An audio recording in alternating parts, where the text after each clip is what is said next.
Hello, everyone. Good morning. Saturday, November 21st, very close to a Thanksgiving holiday. I always have to give you a weather check. I think this comes from my father. He gives me lots of weather checks. It's really pretty here today in Blue Mountains. It's very sunny and cool. And yeah, I don't know. Maybe I'm just always inspired by looking out the windows. Um, and we're going to do a little bit with feet today. I love working with the feet. I have kind of large feet for my height. Maybe you've noticed that. There's another thing I could attribute to my dad is like I used to always blame him for my big feet. But I learned to love my big feet because they give me a lot of balance. And as a dancer, that's really important. And they are very articulate and very strong, which has to do with dance training and Pilates training and yoga practice and all sorts of things I've done barefoot. But I think also like just I don't know, like there's something about really working the feet when they become a little more mobile, when they become stronger, there's an immediate effect up the line, I think, into how the hip feels and how the back feels. And from a kind of, I think, relatively young age, my lower back bugged me um, because I have some scoliosis. So that was just kind of always a thing in my life. So when I first got into college, which is probably when I first started playing, thinking about my feet a little more and in dance training. And I started working with the feet and really strengthening them and feeling the arch of the foot and considering all this movement with the feet. It really immediately affected my back and my hips. So I think that might be one of the reasons I just have always been very interested in it. And I think the second reason has to do with proprioception.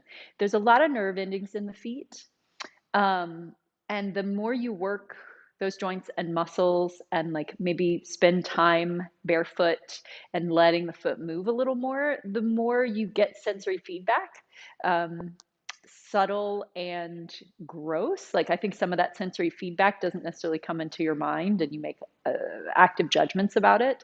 But there is a lot of feedback that works through the body, giving you information of how to make adjustments for balance, and how to move more easily and all these sorts of things. So I always feel really good after I work my feet for a few different reasons. So I get very excited about it. So we're going to play with the feet a little bit too. Now, some of you may have done footwork before. Some of you may have never really thought about your feet before.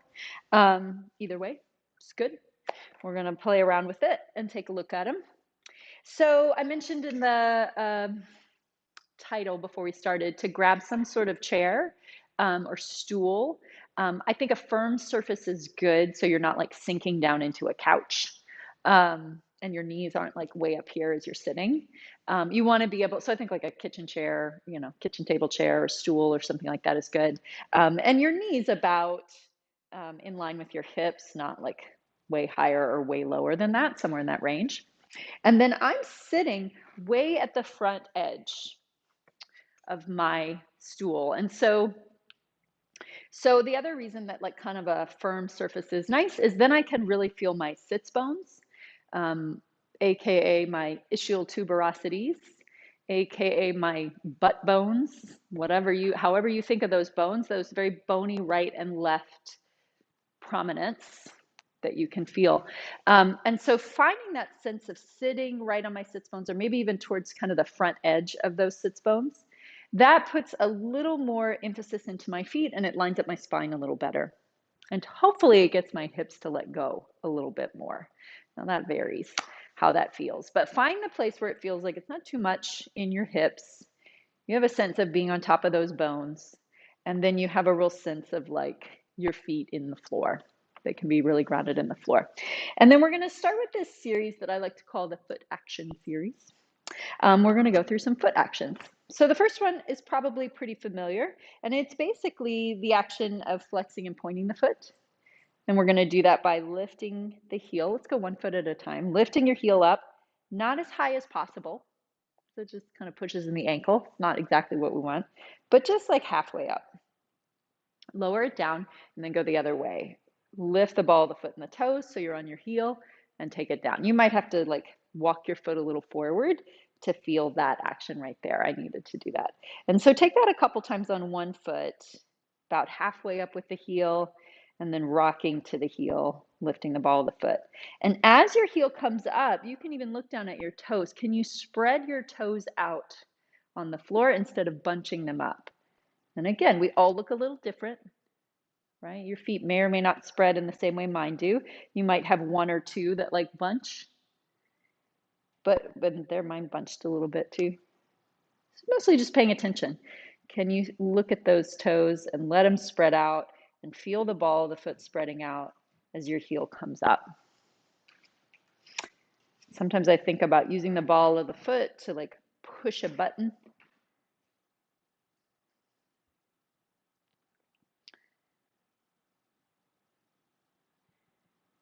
Really simple, right? And then take that foot down and let it settle. I'm going to move my other foot in line with it because probably it needs to be there. I'm going to do the same thing. My heel lifts up a little bit on the other foot. My toes really spread out. I take a moment and just see what that's like. All 5 toes on the floor. How do they look? And then back down. And then rocking to the heel. The ball of the foot comes up and back down. And you know, sometimes it is kind of hard to feel your feet and your toes, right? You don't have a lot of proprioceptive feedback right away. So looking is actually a good way to control those things a little more, right? If I look down at my toes, it actually helps me get better, like feedback, proprioception. So I sometimes do that. And then when my toes start looking like I'm a gecko, I always think that's kind of good. I'm not making them do it. They just like start to spread out like I have gecko toes. And I think, oh, it's nice.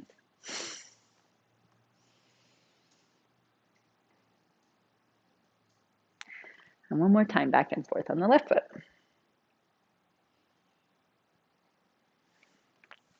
Okay, so that action, you probably do that action. It's not a big deal. So then let's look at what it's like to do inversion and eversion, 2 other actions of the foot and ankle. And so inversion is going to be when I basically turn my foot in, right? Like a little baby does this all the time, right? They take the soles of their feet together. So I roll towards the pinky toe and lift the arch of the foot up and then place it down. And eversion is the other way.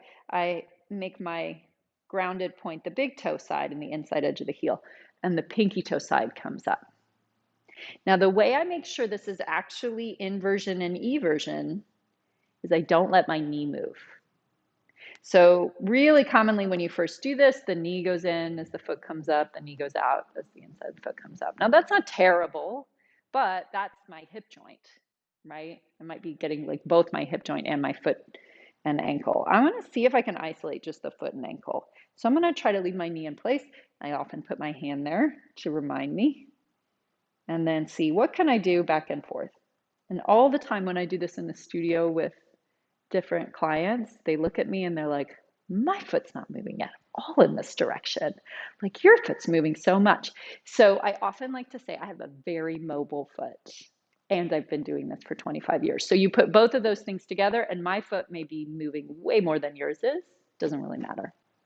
Just see if you can get that sense, right? It can be really super small, but just trying to activate those muscles and trying to keep the knee pretty still. And then see what you get.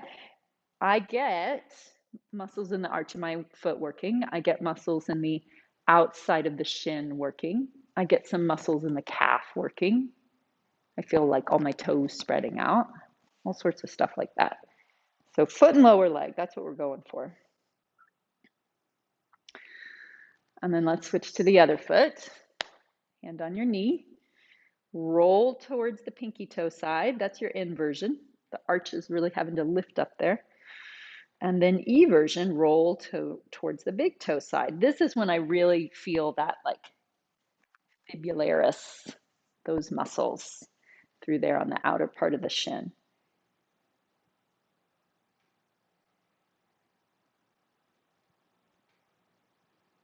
And practicing that movement a little bit back and forth. See what you get.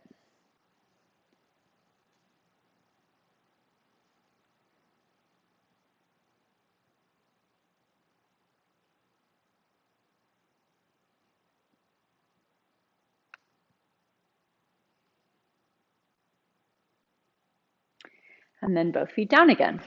Okay, so the big finale, grand finale, is to make a circle around, right? So I think about a lot of times, you know, when you were a kid, you put your foot on a piece of paper and then you traced around your foot and you made a little footprint. I don't know if you did that, but I feel like I did that at some point.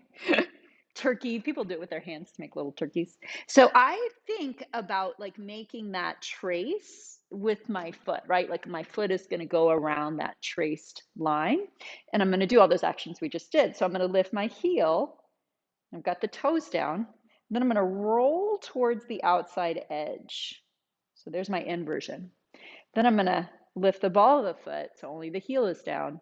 And then I'm going to draw that inside edge towards the big toe. That side goes down. There's eversion. May have said that wrong a moment ago. And then I'm back to the heel lifted with the ball of the foot. So I'm rolling my foot around like I'm taking the foot and tracing that outline. I'm going to try to the best of my ability to not move my knee around, although it might move some. I'm going to stare at my foot to help me because that helps me.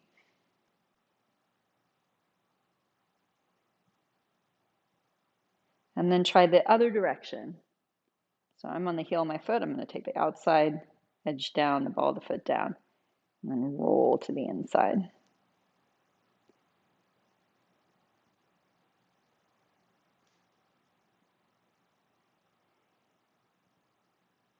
And make sure you're not holding your breath. Sometimes concentrating really hard makes us hold our breath. So just do a little check-in there too. Complete right foot. Let's try the left foot. Heel comes up. I'm going to start rolling towards the inside edge down. Heel down, ball of the foot lifted. Outside edge down. Heel up. And then as I place the inside edge down, you might think, should the arch of my foot be down? Probably not. Probably the big toe, the ball of the foot, and the heel is down when you're on the inside edge. That's just fine because the arch of the foot doesn't need to get flat necessarily.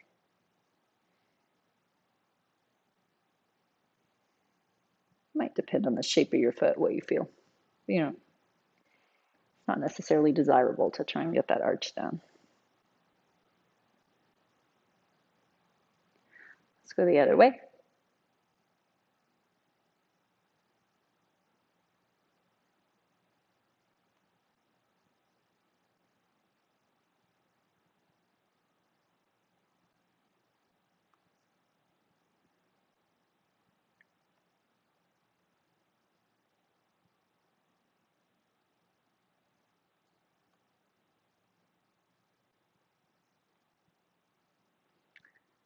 And then taking the left foot down. And just like let all that go and relax. So we're going to see a little bit about like putting some weight on the feet, right? So feet still about hip distance apart, but maybe a tiny bit wider. That would be just fine. I'm going to draw my heels in a little bit. So my knees are a little more forward of my ankles instead of right underneath so that I can feel the whole foot. And then just start with a little bit like taking the spine, reaching it a little forward, hinging at the hip, and feel your weight starts to kind of like lean towards the foot, lean towards the toes, and see if you can still feel your feet kind of spread out. And then you could use your hands on your knees. Sometimes that's helpful. You could also play with what happens if you just shift your weight forward onto your feet. And here you are standing. Now, depending on how low your chair is, that could be harder or easier. And if you have like knee stuff, it might feel a little funky. So let's all be standing for a moment and go from the standing position towards the chair. You don't have to sit on the chair, but like towards the chair in that same way. So I'm going to think of my knees glide forward, but my heels stay down. So there's my opposition there. Heels are down as the knees glide forward. Butt goes back, sits bones go back, and I end up in a little kind of squat position. But sometimes in like Alexander technique and some other techniques, they'll call this like gorilla, like monkey position, right? Like really loose through everything. So you could think of that whichever way inspires you more. So the butt goes back, the head goes forward, the knees glide a little forward, and I feel my whole foot down. Now, maybe you feel comfortable going all the way to your seat and back up. Maybe you just want to take a little bit of that squat feeling and feel your feet spreading out. Back up. Do what feels really connected in your body. Doesn't put like weird pressure on your knees. What lets you keep your feet in place and your spine long.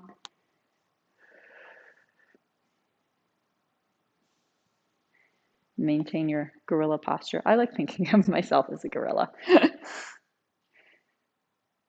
They're so, like, they have such great stature. Like, it makes me feel like I'm really doing something as I become a gorilla. And one more time.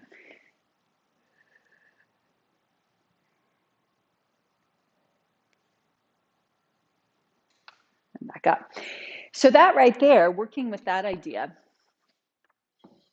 one thing I like about that is like we've kind of opened up the feet, we've strengthened the feet, we've worked with the lower leg, and then we try to directly do the thing I was talking about, which is like feed it up into the spine and into the body. Like, how do my feet support my weight? I want to feel like my feet support my weight. The last class Scott just talked, he talked about the calves as springs. I was halfway listening, so he might correct me, but he was talking about springs in your feet and springs in your calf muscles and having that feeling. And that kind of buoyancy and resilience, like our feet spread out a little more as our knees bend, give us a little more balance and like a wider base to balance on. And then they kind of engage a little more. The arch lifts a little more as the legs straighten as we come up. And as we push, if we were to jump or run, that would happen. So then it creates more support. And then it spreads out and gives us a place to feel sort of like resilient and buoyant. And then things engage as we go there. So it's that nice feeling of like the weight of my pelvis is supported all the way down into my feet. Doesn't stop at my knees, doesn't stop at my hips, doesn't even stop at my ankles, but gets all the way down into the floor there. Okay, let's go onto your back and go into shoulder bridge. So here's a way, lying on your back, you can work with that same support. So basically the position we were just in, your feet are spread out, knees are bent, and then take a moment and let your spine relax. Now we did all that waking up in your feet. So now you can't see your feet. You can't look at your feet. What do you just feel? As your feet are on the floor and you think about that outline around your foot, what is in contact around the heel of your foot? Inner edge, outer edge, front edge towards the arch, or back edge? How does the outside edge of the whole foot engage all the way to the pinky toe? How much do you feel there? How much do you feel across the ball of your foot and the inside edge of the ball of the foot? And then how much of your 10 toes do you feel? And whatever it is that you feel, right? Let that sink into the floor a little more.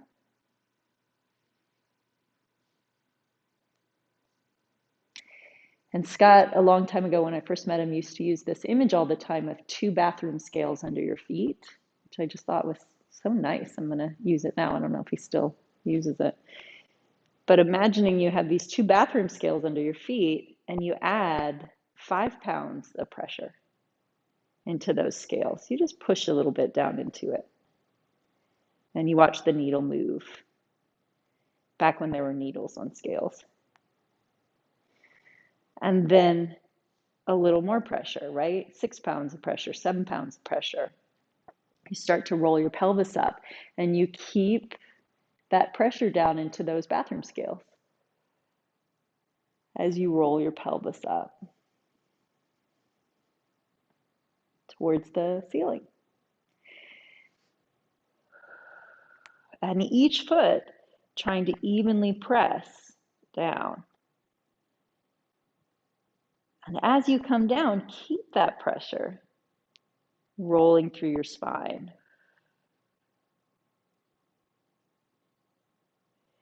Even when you're all the way down and the pelvis is on the floor, still some pressure down into your bathroom scales.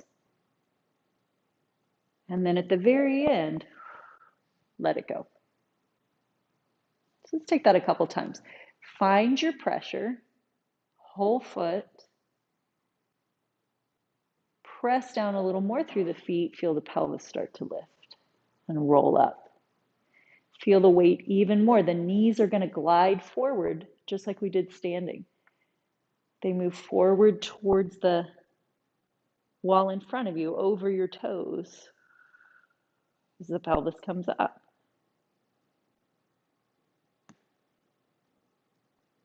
Keeping that pressure down as you roll back through your spine.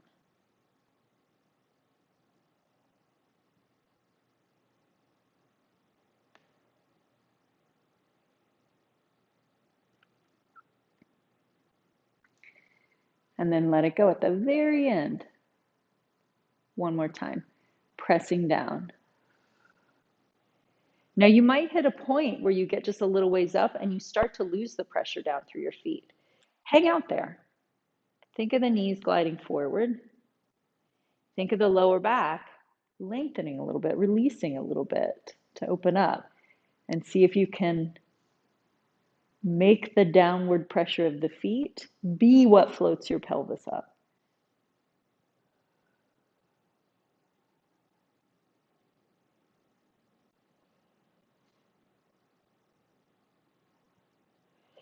We're going to stay here this time. Just take a couple breaths with the pelvis lifted. Check back in with your toes. My toes feel like they're kind of crunching up. I'm just going to take a moment and let them not crunch so much. That helped me feel the whole ball of my foot a little better. And strangely, it made my neck relax a little bit when my toes relaxed. This seems positive.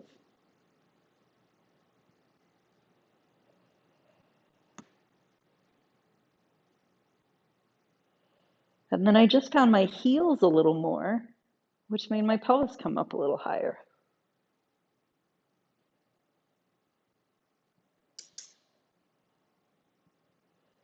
And rolling back down.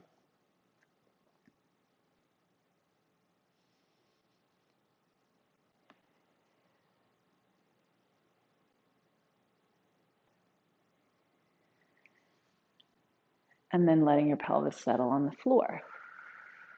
Take a couple breaths.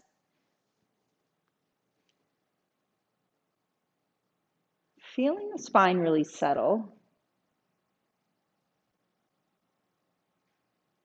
And then still observing, how do your calves feel? How do your shins feel?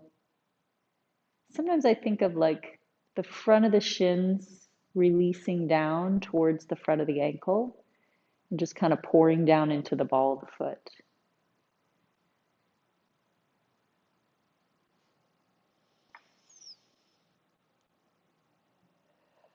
And that lets my toes spread out a little bit more too.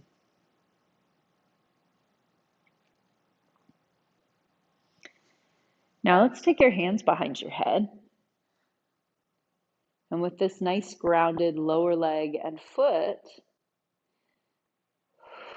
let's see what happens when we work the upper abdominals and lift the head up, exhaling, bringing the head up off the floor, looking into your belly between your legs,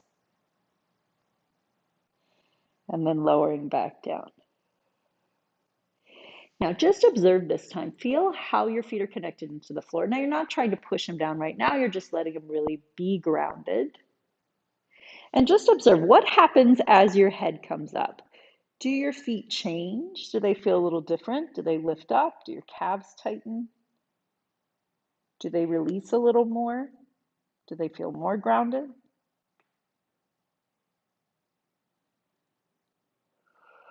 And coming back down. And then this time as you do it, just take that information, right? And what do you want to do with it? I think let's keep the feet at least as grounded as they started. Because as the feet lift up, if they lift up, well, we know we're going to try to do a roll up soon. And if bringing my head up makes my feet lighter, I know that's going to make my roll up harder because it's going to make my leg come off. So I'm going to start right away with like, okay, I know how grounded my feet are, and I'm just going to try to keep them there. And if I can keep my feet as grounded, or at least relatively as grounded, that's going to help me in my roll up later. That's the start of that connection. And what I feel when I do that is a little deeper work in my belly, really low in my belly. Sometimes I feel it more in my ribs. Could be different, but. So the other thing I'm paying attention to, of course, is my pelvis isn't moving. Those two things are connected. My feet staying grounded and my pelvis staying in place.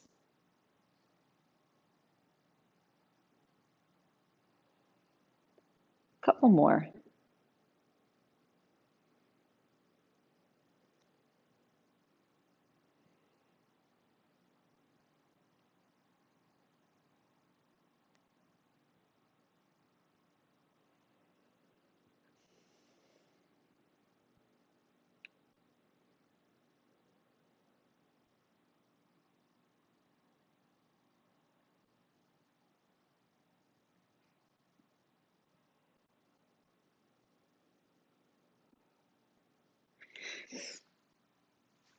Okay, so as you finish that, find a way up to sitting. So we're going to try the opposite thing, which is sitting up and starting to roll down. How long can I keep my feet grounded? Now, this is pretty challenging. So I just want to put out there that, if you do this class with us a lot or Pilates a lot, and you do the roll up with the legs out, it is considerably more difficult to do it with your knees bent and do all the things we often ask you to do, which is partly just because of the counterbalance. When my leg is straight out and I roll down, I have like this long lever of weight that's somewhat counterbalancing my movement. When I bend my knees and try to do this and pull them way in and my feet are flat, I have less of that. So just to set you up, if you feel like, wait a minute, why can't I do this very well? Sometimes that's the reason. So we're going to set up, however, we're going to do it. So set up with your knees bent and your feet flat, which is pretty bent, right? It's not like we normally do. And then, adjust your pelvis. Where does it need to be? You don't have to start sitting totally upright. You can't really sit totally upright. So lean back a little bit, find that space, and let your feet find that kind of grounded feeling that they had during the shoulder bridge. Some of that feeling, that released shin, released calf. And then take one arm forward and take the other arm forward. I'm already working my abdominals to hold this position. And then I'm trying to keep my feet really grounded. Now take one hand back and take the other hand back. Do a little bit of a check-in. Because you might have noticed right away when your arms came off, your hips started to grab. When your hips start to grab, that's the action of the feet wanting to come up, right? So deep low belly, feet stay grounded, one arm forward, the other arm forward. And you might just practice that, working on that. If you're doing okay and you want to play with rolling down, slowly start to work your way down. How low can you go and really keep the feet engaged in the floor? Up and down a little bit. Rolling back, feet are settled. Exhale. Keep letting the feet ground.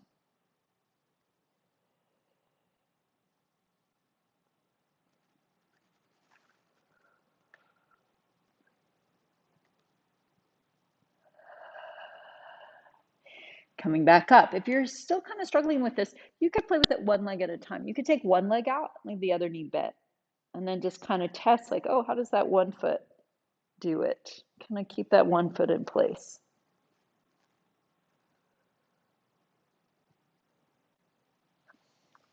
and then see what it's like to do the other foot.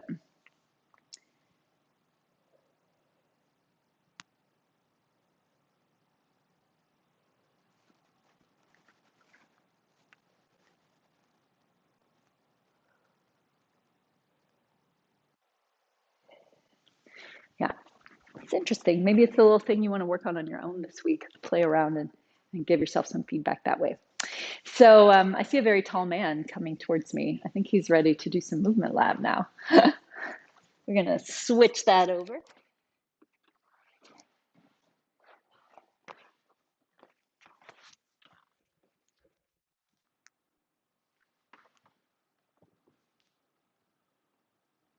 So what a cool thread to continue. And so let's continue this thread of working with the feet in a technique I'm quite fond of, is a sumo squat. So to do so, step your feet wide apart and take both your thighs and turn them a little bit up. And let's match up the movement with the breath. Exhale, bending your ankles, your hips, and your knees. And then inhale, coming back up. Now you're kind of warmed up already, so let's just do a few more of these. As many of you know, I'm very fond of this position here for how it can help work the pelvic floor, mobilize the ankles, the hips, and the knees.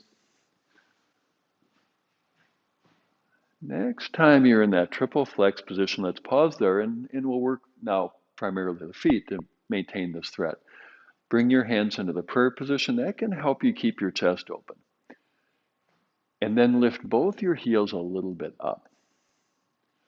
Now let's keep your right heel lifted up like it is. And then slowly over a count of 5, descend that left heel down. 5, 4, 3, 2, 1, touch, lift. Now keeping your left heel lifted, slowly descending your right. 5, 4, 3, 2, 1, touch, lift. And now slowly descending both heels down. 5, 4, 3, 2, 1, contact. Take a few breaths here. Let your feet sink into the floor. And then press your feet down. Let that lift your torso up. And then step your feet together. A few deep breaths. Stale air out. Fresh air in.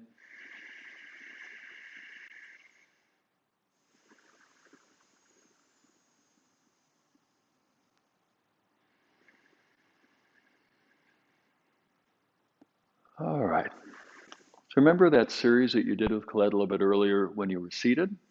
So we're going to take some of these same ideas, but add another layer to it. Step your feet wide apart. Then take your left leg and turn it in so the foot turns in too. And then your right leg and turn it open. And with the next exhale, bend your right knee and see that that knee and thigh go straight out toward the side. Pause here for a bit.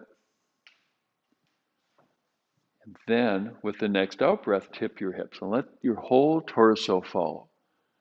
Spine, neck, and head follow. Ending up elbow to knee. Hand on your hip. Now that back foot down there, we're going to work with that foot. So take the weight off the outside of the foot. Lift the outside of the foot up. And notice how that turned your back leg in. Now to help mobilize your ankles, see if you can keep that back leg spiraling in. As you reach the outside edge of the foot back down to the floor.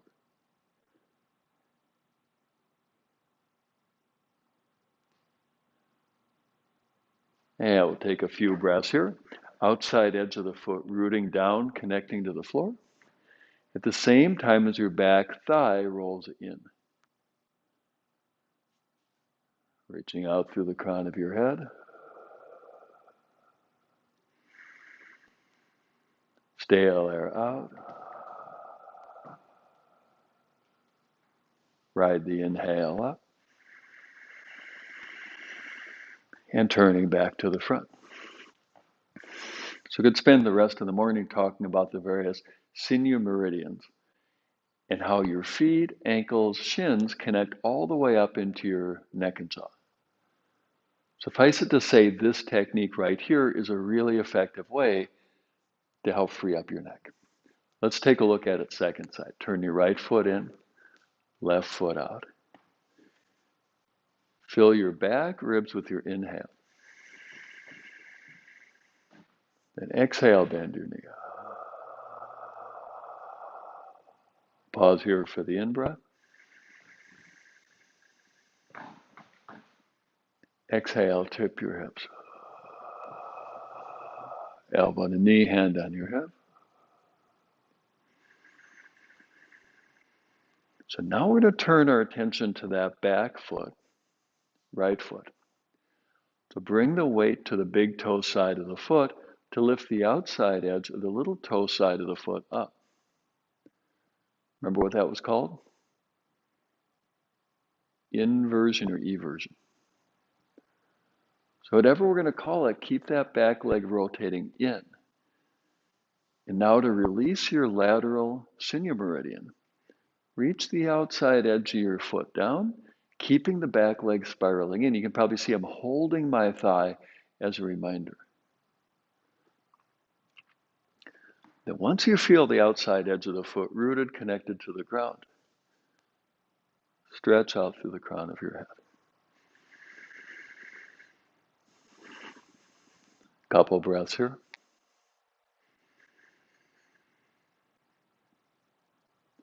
And then ride the next inhale up, turning back to the front, and then stepping your feet together.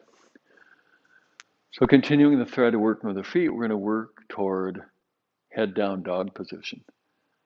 But it works the feet, as I talked about in mindful cardio, in a way that's sometimes unexpected. So to get to the floor, let's start with a deep inhale. Exhale, arms to the side, up. Inhale, folding. Exhale, gorilla. And then with the inhale, stepping back. Now, when we think about this position here in feet, we tend to think about heels to the floor. But actually, to create healthy feet, healthy ankles, and most efficient movement, lift your heels up. Now notice as you lift your heels a little bit up, maybe an inch or two, how your arches become more defined. Strengthens your feet, strengthens your arches. So now see if you can keep those dynamic arches. Is now you slowly release your heels a little bit down, far enough. And we're going to hold here for a few breaths.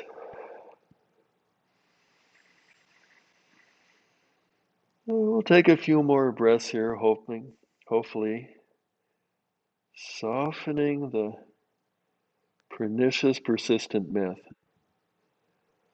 that more flexibility is always more better. Big, deep inhale. Exhale, stepping your feet forward, gorilla. Inhale, folding. Exhale all the way up.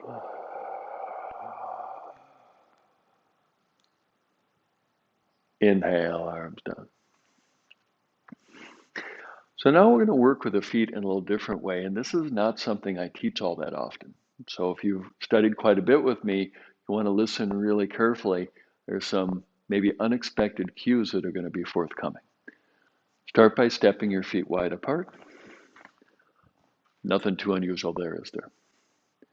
So now take your right foot and turn it out. Notice we haven't turned that back leg in as we almost always do. So now with the next out breath, bending that right knee straight to the side, nothing too unusual there.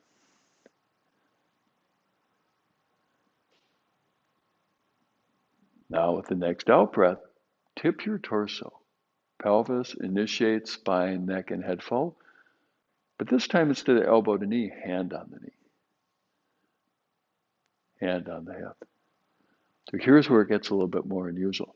Take your back foot and turn it out. Now when you turn the back foot out, notice how the weight is mainly on the big toe. So pressing the little toe side of the foot down. The back foot is turned out. Weight as much on the little toe side of the foot as it is on the big toe side of the foot. And then from there, stretching out through the crown of your head. Now to help more fully release that sinew meridian that connects foot to neck, toward the floor, turn your head and neck. Few breaths here.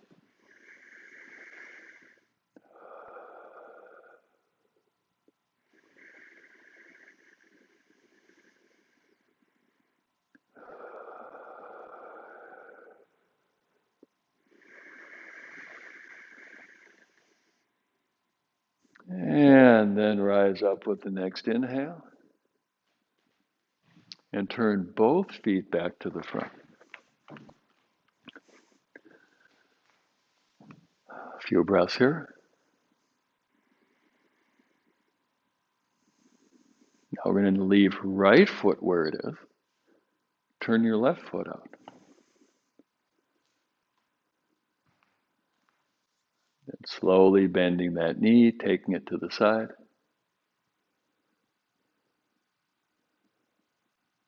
And then tipping your hips, let your spine, neck, and head come along for the ride. So it's not as far a tip as we typically do, hand to knee, hand to hip. Then back foot, turning out. Starting with the weight mainly on the root of the big toe. And just like you did in seated previously, then fan your toes down until all your toes are on the floor and the root of the little toe in particular is rooted down. And from that rootedness, reach out through the crown of your head. Steady breathing.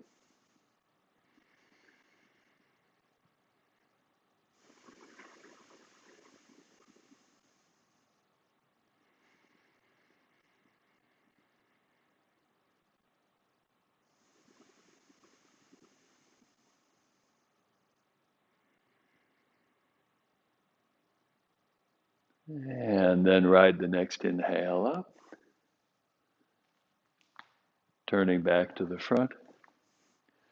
And then stepping your feet together. I don't think I've taught that since a retreat we did in Mexico. I think we were in Zihuatanejo maybe 7-8 years ago.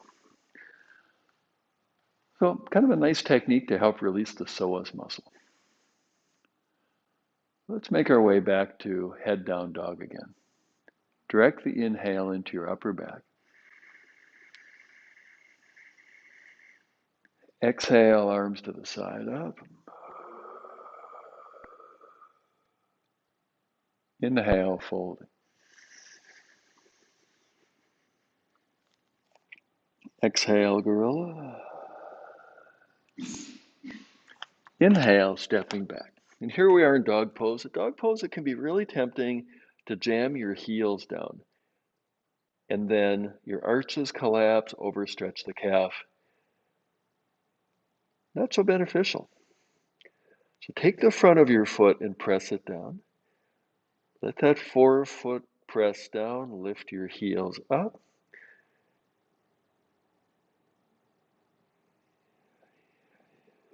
And keeping your forefoot pressing down, maybe you're already feeling your calf muscles. Then slowly descend your heels down without losing that pressing of your forefoot. I've heard some teachers call this technique, resist your heels down.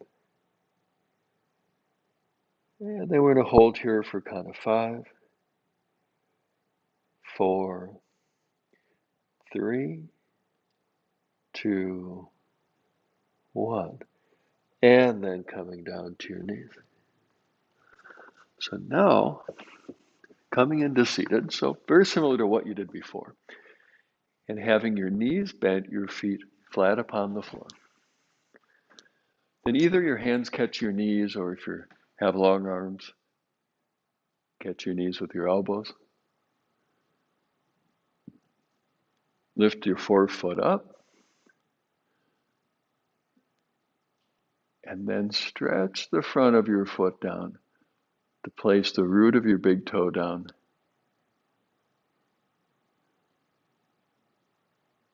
And then your toes.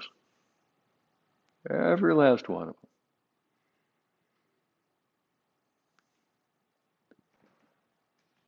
I don't know about you, but once I got my toes down, I just felt my belly engage.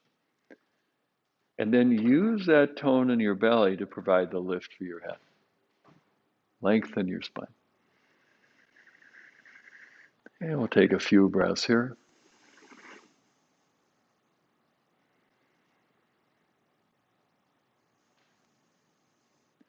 So now let's work the feet in a little bit different way. Joining the soles of your feet.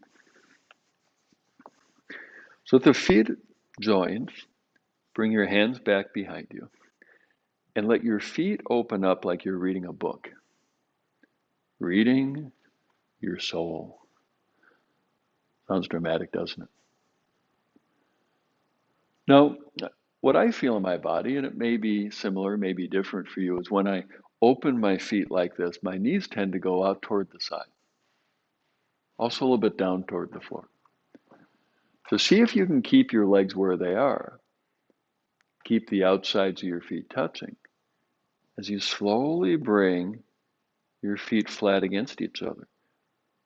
The roots of the big toes touching.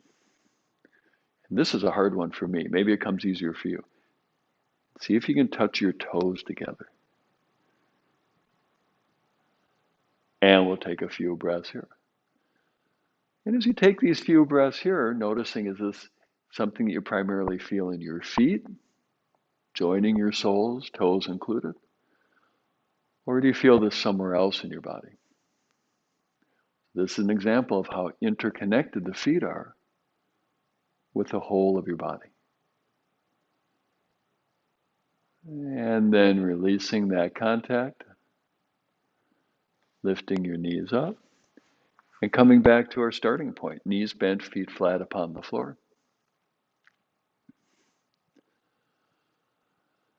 So now to work a little different quality attribute of your feet. So let's start by bringing your left foot under, and then having that left foot pointing, what's called plantar flexion. Then taking the little toe side of your foot and pressing the side of your foot down into the floor. And that engages a very particular muscle called the fibularis. Fibularis via fascia connects right into your hip. Maybe you're feeling that already. So pressing the side of your foot, especially the little toe, down into the floor. Then take both your sitting bones down to lift up through the crown of your head. And then working into a spinal twist. Left hand comes around, maybe its hand catches knee, maybe its elbow comes around. Other hand behind. Deep breathing.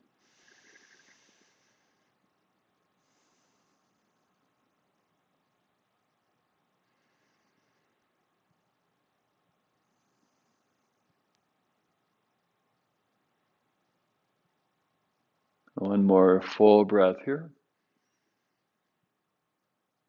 And then coming back toward the middle.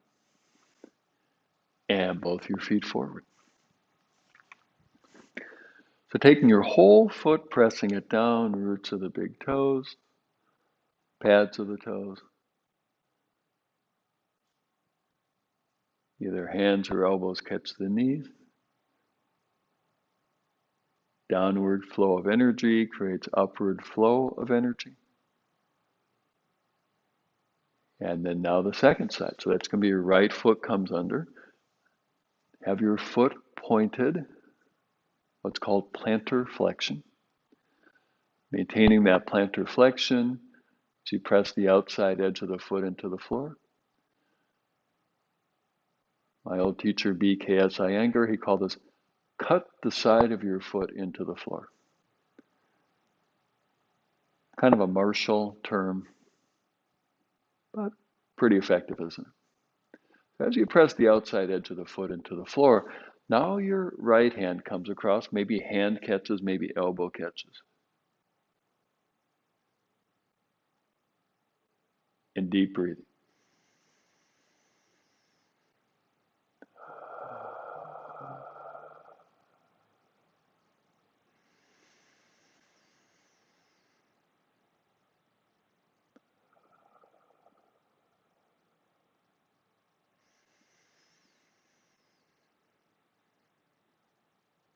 And then another full breath here.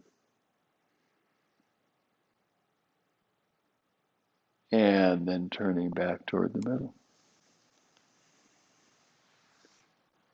All right, so let's take a look at shoulder bridge again. So it's really fun to hear some of my old cues come back.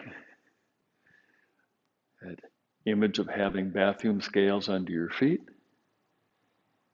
And then press your feet down to watch the needles on both the scales go up. And letting downward flow of energy create upward lift. And just like you did a few moments ago, we'll pause here for a few breaths. And then slowly, slowly coming down.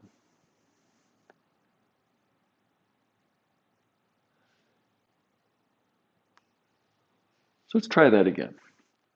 So roots in the tree go down. That's what supports the trunk going up. Same thing in the human body. Put your feet down. That's sinking your roots. And let the downward flow of your feet create the upward flow, upward lift of your hips.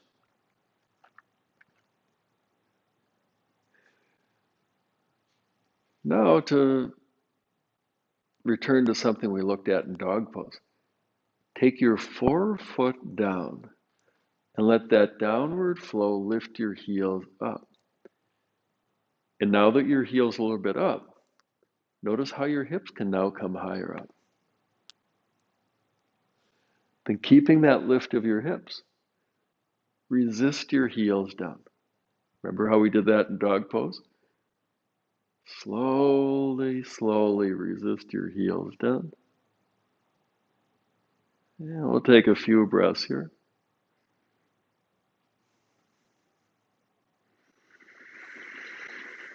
And then slowly rolling down.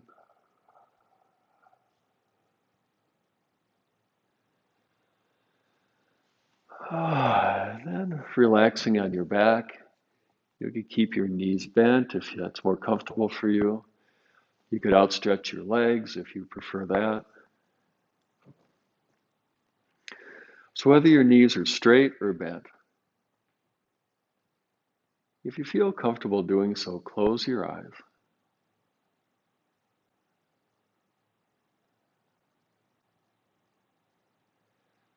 And then whether your eyes are open or they're closed.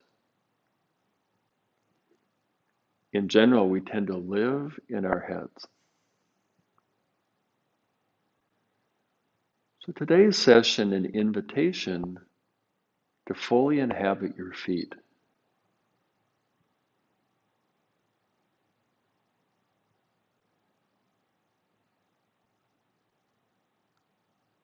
Yes.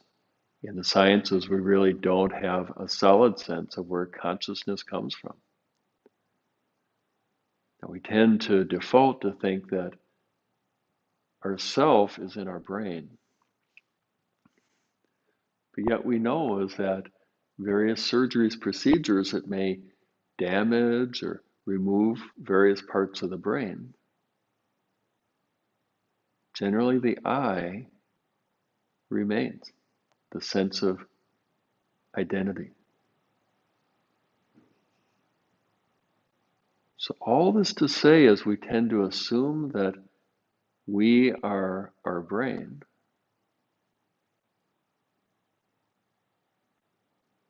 Well, consider what it would feel like if your mind was in your feet?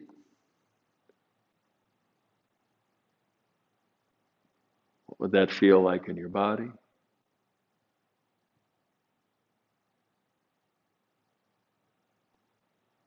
What would that be like in your mind?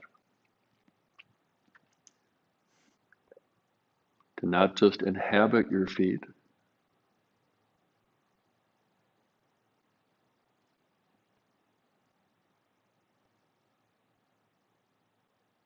what if your feet were an essential part of you?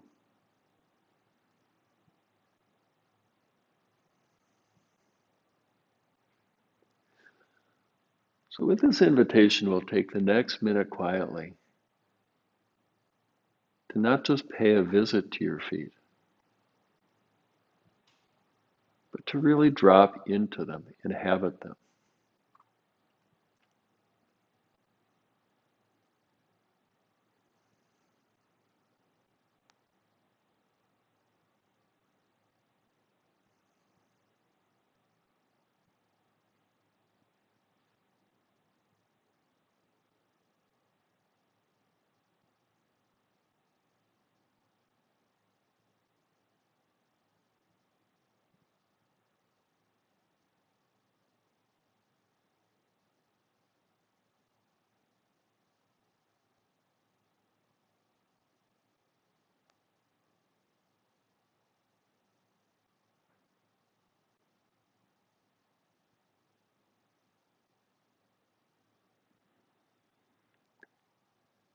And now, if you're closing your eyes, open your eyes.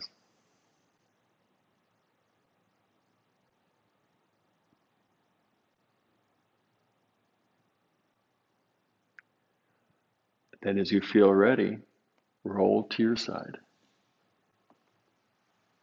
And then coming up.